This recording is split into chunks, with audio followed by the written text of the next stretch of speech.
आत्मजी sir, जब हम विदेश दौरे पर जाते हैं, चाहे वो एज अ प्रधानमंत्री विदेश दौरे पर गए, हमारा मेन लक्ष्य जो होना चाहिए, जैसे जब हम कहीं भी जाते हैं, अगर हम इनफैक्ट अपने जीवन में भी जब हम कहीं बाहर घूमने भी जा रहे हैं तो हम इस उद्देश्य से जाते हैं कि भाई हम मनोरंजन करने जा रहे हैं, अपने परिवार को लेकर के जा रहे हैं, तो एक मूड बदलने जा रहे हैं, इस टाइप की तमाम चीज़ें होती हैं।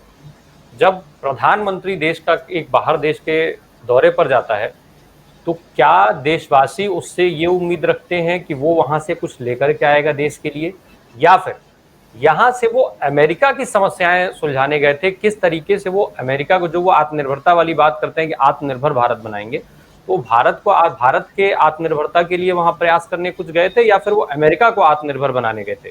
इस सवाल के पीछे वजह जो है वो ये कि जितनी भी डील्स हुई हैं, उन सारे डील में प्रधानमंत्री वहां पर कुछ देकर आए हैं, लेकर क्या आए हैं ये अभी तक किसी को समझ में नहीं आया। अगर आपके पास ऐसा कुछ ऑप्शन हो जिससे कुछ समझा जा सके कि लेकर के क्या आए हैं प्रधानमंत्री, तो प्लीज पहले वो बता दें। जी, प्रधानमंत्री मोदी जी आत्मनिर्भर भारत की बात करते हैं, पर जैसे कि आपने कहा, ये आत्मनिर्भर अमेरिका के लिए ये यात्रा थी और स्टेट विजिट का उसको नाम दिया गया, उसमें स्टेट डिनर था।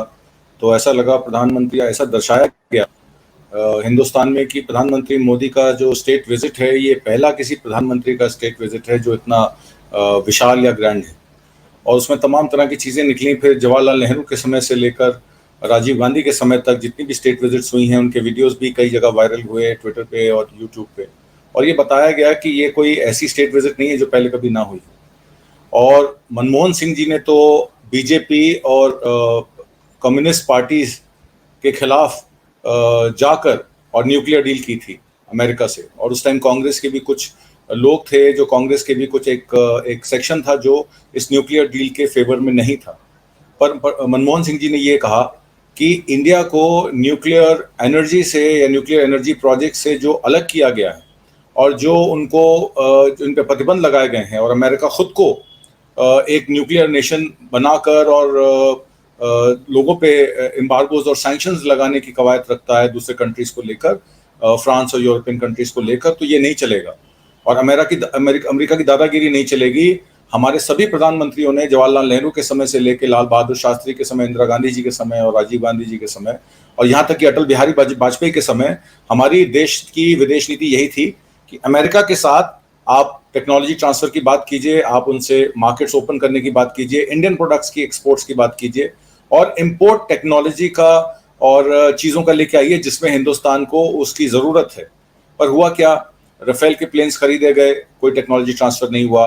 मेंटेनेंस का कॉन्ट्रैक्ट जो है वो रिलायंस डिफेंस को दे दिया गया, जो 1 महीना पहले कंपनी बनी थी। 36,000 करोड़ की जो डील हुई, उस डील में आज तक ये क्लियर नहीं हो पाया कि प्लेन्स कितने के थे और इंडिया स्पेसिफिक कंडीशंस कितने की थी। तो उस पर किताब भी आई है रवि नायर की और गुहा साहब की। मैं अपने दर्शकों को बताना चाहता हूं कि वो किताब पढ़ें और देखें कि राफेल फाइल्स में कितना कुछ घोटाला था, और 2019 के पुलवामा में वो घोटाला जो है वो छुप गया।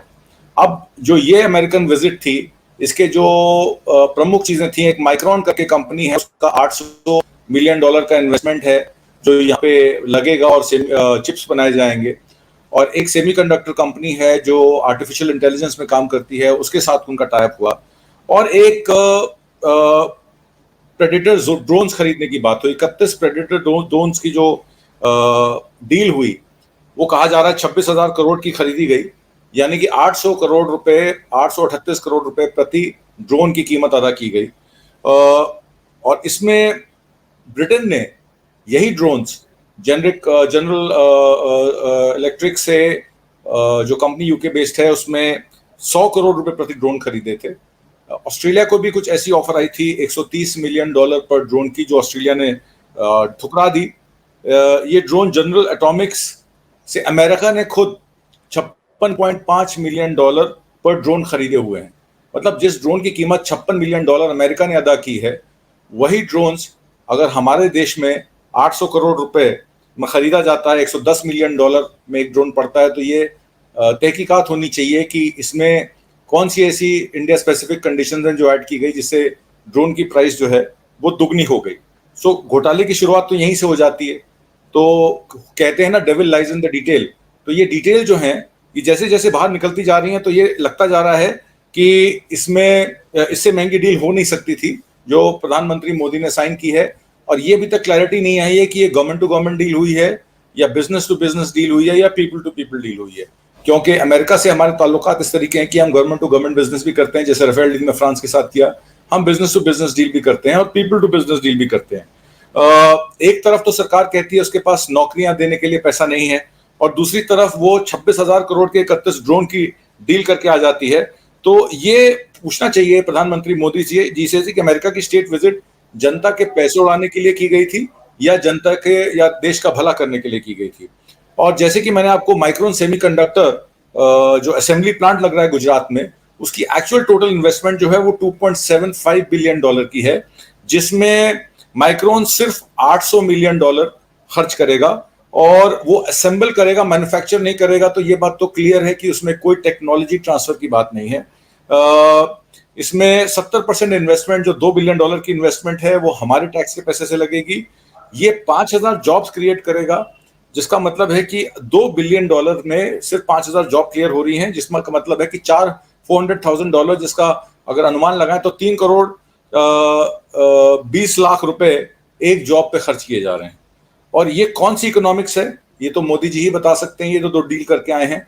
और जो आर्टिफिशियल इंटेलिजेंस की बात है, मैं इतना बता दूं कि आर्टिफिशियल इंटेलिजेंस अगर साइंटिफिक क्षेत्र में हो, रिसर्च क्षेत्र में हो तो उसका मायने रखता है। और अगर आर्टिफिशियल इंटेलिजेंस अगर कस्टमर सर्विस में आ जाती है, मैन्युफैक्चरिंग में आ जाती है, पब्लिक सर्विसेज में आ जाती है, तो उसमें लेबर और घटेगी, क्योंकि हमारा शुरू से ही मॉडल जो है वो एम्प्लॉयमेंट जनरेशन का रहा है, बेरोजगारी का रहा है। प्रधानमंत्री मोदी खुद कहते हैं कि 2 करोड़ नौकरियां हर साल हमें देनी चाहिए अगर देश के नौजवानों को, युवा को अपॉर्चुनिटी देनी है। और यहाँ पे तो मिलिट्री की रिक्रूटमेंट ही रोक दी गई है अग्निवीर स्कीम से। और इस तरीके के कई चीजें जो आर्टिफिशियल इंटेलिजेंस का यूसेज अगर डिफेंस प्रोक्योर मैन्युफैक्चरिंग में हो तो ज्यादा बेटर है। आज तक हमारा देश 74-75 साल में डिफेंस प्रोक्योरमेंट करता आया, चाहे पहले रशिया से करता था, फिर उसने फ्रांस से शुरू किया, अब अमेरिका से कर रहा है। डिफेंस मैन्युफैक्चरिंग में हम एक कदम भी आगे नहीं बढ़े हैं। और जिन सर्विसेज की बात मोदी जी या मोदी जी की सरकार करती है, वो सर्विसेज में अभी तक पिछले 9 साल से जॉब जनरेशन नहीं हो पाई है और जॉब जनरेशन में विफल हुई है। दूसरी बात मैं ये कह दूं कि जिस तरीके से बाइडेन ने मानव अधिकारों मामलों पे, मानव हनन अधिकार मामले पे या मुस्लिम माइनॉरिटी के प्रताड़न के मामले में या शोषण के मामले में डायरेक्टली प्रेस कॉन्फ्रेंस में भी कुछ नहीं बोला, पर उन्हीं के कुलीग ओबामा ने ये बात साफ कर दी कि प्रधानमंत्री मोदी क्लियर करें कि माइनॉरिटी मुस्लिम्स का या देश में दूसरी माइनॉरिटीज का क्या स्टेटस है और ह्यूमन राइट्स मामले पे वो क्या कहते हैं। तो आपने देखा होगा व्हाइट हाउस के बाहर ही इंडिया फॉर डेमोक्रेसी या सेफ डेमोक्रेसी का एक मंच लगा हुआ था, जब संजीव भट्ट, जिनको 4 साल से जेल में रखा गया है क्योंकि वो मोदी साहब के खिलाफ बोले गुजरात राइट 2002 पे, तो 4 साल से वो जेल में है। उनकी बेटी ने भी वहां अभिभाषण दिया। तो कई मानवाधिकार है मामले हैं, चाहे वो भीमा कोरेगांव का मामला हो, चाहे वो प्रेस फ्रीडम का मामला हो, चाहे वो जर्नलिस्टिक फ्रीडम का मामला हो। आर्टिकल 355 में फ्रीडम ऑफ एक्सप्रेशन तो हमारे देश में है, पर वो आर्टिकल 1 है यूएस में। तो फ्रीडम ऑफ प्रेस और फ्रीडम ऑफ स्पीच को बहुत महत्ता दी जाती है अमेरिका में। इसीलिए जो जर्नलिस्ट ने वॉशिंगटन पोस्ट की सवाल पूछा था मोदी जी से, वो बहुत सोच विचार करके और बहुत ही पॉलिसी के अंतर्गत तो सवाल पूछा गया, क्योंकि अमेरिका की गवर्नमेंट अपने लोगों के बीच में ये बिल्कुल नहीं जताना चाहती कि हम प्रेस फ्रीडम के हक में नहीं हैं या फ्रीडम ऑफ स्पीच के हक में नहीं हैं। और सबसे ज्यादा फ्रीडम ऑफ स्पीच और प्रेस फ्रीडम अगर कर्टेल की गई है तो हिंदुस्तान में की गई है। काउ विजिलेंटे के नाम पे माइनॉरिटी मुस्लिम्स का जो है शोषण किया गया है, उनको मारा गया है। और अब जो है वो लव जिहाद के मामले में भी मुस्लिम माइनॉरिटीज को टारगेट किया जा रहा है। उत्तराखंड में आपने देखा किस तरीके से एक मुसलमान को, जो उसकी गलती भी नहीं थी, उसके चक्कर में कई मुसलमानों की दुकानें वहां जला दी गई और उनको कह दिया गया कि उत्तरकाशी छोड़ के चले जाइए। तो इस तरीके के जब इवेंट्स होते हैं और वो जब नेशनल अटेंशन ग्रैब करते हैं, खासकर इंटरनेशनल मीडिया की, तो ये सफाई देनी सरकार के लिए मुश्किल हो जाती है।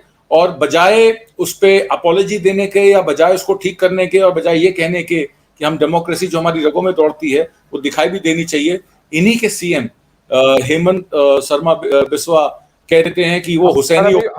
हम उस पे भी लौट रहे हैं जरा, जो अपने पहले जो बात कही हुई है इकोनॉमी को लेकर के, जरा हम पहले उसकी बात अखिल स्वामी सर से एक बार समझ लें। तो मेरा कहना ये है कि जो मोदी साहब करके आए हैं वो अभी तक तो यही लग रहा है कि वो एक खरीदार और एक क्रेता के रूप में गए थे, और यूएस ने उनको एक विक्रेता के रूप में, अब किसी कस्टमर को दुकान पे जाता है तो उसको चाय पानी खाना खिलाया जाता है, तो इस तरीके का उनके साथ किया गया, उनको सम्मान दिया गया, उनको यूएस सेनेट में बोलने का मौका दिया गया, जो पहले भी कई प्रधानमंत्रियों को दिया गया है। इससे ज्यादा मैं इस डील को कुछ नहीं समझता।